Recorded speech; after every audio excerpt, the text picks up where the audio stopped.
We were sold a lie that mass migration is about compassion, diversity, and enriching our nations through multiculturalism. But when you scratch the surface, it becomes clear this isn't about kindness. It's about economics, control, and elite convenience. Let's paint a more accurate picture about mass migration using Canada as the case study.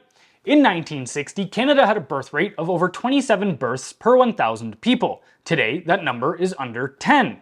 That's not a gentle decline, it's population collapse. And it started right after the widespread adoption of birth control, paired with a cultural shift that told women liberation means working 40 to 50 hours a week for a corporation that could care less about you. Now, let's be clear before the Handmaid's Tale crowd starts screaming. This isn't a pitch for public policy on family planning or forcing anyone back into the kitchen. But we do need to ask who benefited from this shift.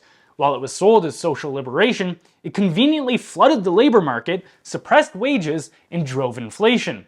Dual-income households competed for the same goods in homes, driving prices higher and lining the pockets of the wealthy. What looks like progress was probably just a well-dressed psyop. Here's the math problem. If a population stops reproducing, it stops growing. But in a country like Canada with a massive welfare state, you need a growing base of young workers to support aging retirees. Pensions, healthcare, and social programs don't fund themselves. And if birth rates can't keep up, governments look for the next best solution: mass migration. In 2000, the UN openly proposed this in a report titled Replacement Migration. It argued that to counter an aging population, Western nations would need to bring in tens, even hundreds of millions of migrants.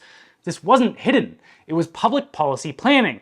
Enter Canada's Century Initiative, a lobby group co-founded by Liberal insiders Dominic Barton and Mark Wiseman.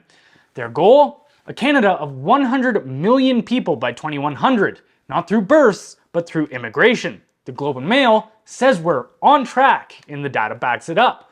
From 2021 to 2023, Canada's net migration skyrocketed to over 1.2 million per year, an unprecedented spike in modern history. In fact, that immigration rate is 500% higher than our historical average. And who's running the show now?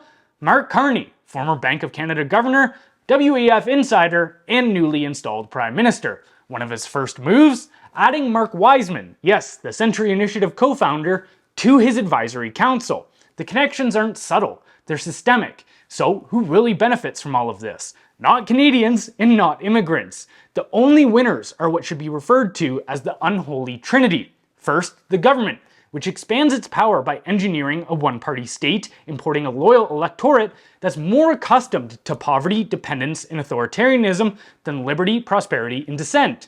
Second, transnational corporations, which suppresses wages by increasing labor supply while inflating profits through higher consumer demand across housing, goods, and services. Third, organized crime, which thrives in the chaos, taking advantage of overwhelmed systems to smuggle drugs, traffic humans, and move money under the radar while law enforcement falls further behind.